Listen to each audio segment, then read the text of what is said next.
1968 was a tumultuous time in American history. In that year, Martin Luther King and Robert Kennedy were assassinated, the Vietnam War raged on, and Nixon moved into the White House. Also in 1968, the American space program was well underway and the race to the moon was well in process. This race took a great leap forward on the 21st of December when Apollo 8 launched.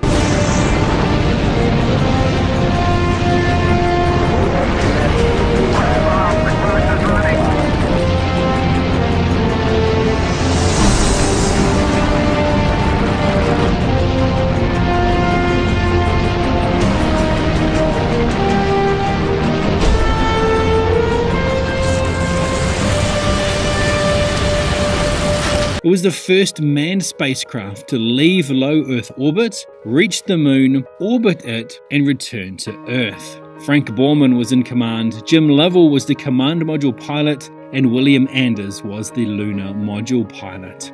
These three brave men blasted out into the black, not knowing that after seeing the far side of the moon, two amazing things would happen. The first was seeing the Earth rise for the very first time in human history. From our position on Earth, we see all the other space bodies arise. But as Apollo 8 came around the far side of the moon, the astronauts saw the Earth rise, a truly amazing sight.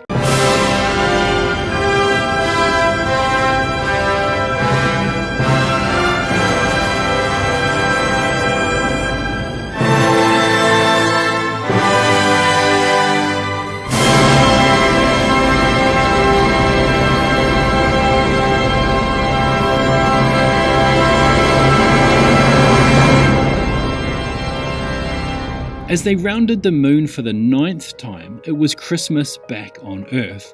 So in a television transmission, each crew member read a section of the book of Genesis, and then they signed off. And from the crew of Apollo 8, we close with good night, good luck, a Merry Christmas, and God bless all of you on the good Earth. And this is where things got tricky. And a little mysterious. To leave the orbit of the moon and head back to Earth, a burn maneuver called a trans-Earth injection had to be made, and in order to be pointing in the right direction at the end, it had to be done on the dark side of the moon, out of radio and comms contact with the Earth. Messing this up would mean that they would be stranded in the moon's orbit with little hope of escape. So yes, the pressure was on. And that's when the second amazing thing happened.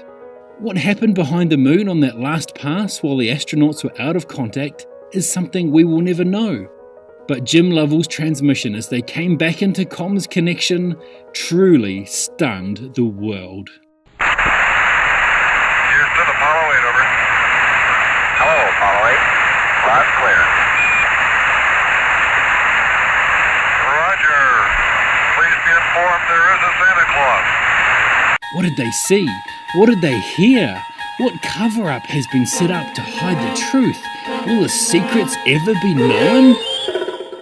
Of course, I'm joking. It was just a tongue-in-cheek moment from Lovell, a sign of the relief of being back in contact with home and pointing in the right direction. The crew went on to re-enter Earth's atmosphere and splash down at 10:51 a.m. on the 27th of December. And so ended a historic journey, one of many that would eventually lead to humans landing on the moon. A journey that gave us confirmation that Santa is real. He was only joking. Or was he?